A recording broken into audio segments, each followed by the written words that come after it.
mendialdiak zuzenean Sierra Nevadako Mulazen gailurretik. Bere 3.402 metrogaz, penintsulako mendirik altuena da, eta hau berezie da. Aneton moduen hemen hainbat pañuelo eta geuse kurioso dauz jarrite, eta hor goien dekogu gailurrik altuena.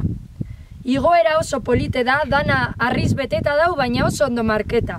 Metroro itoak dauz, eta oso polite da. Horregatik animetan dutxue dan hori ona etorten, eta zuen bideoak bidaltzen niri blogean jartzeko.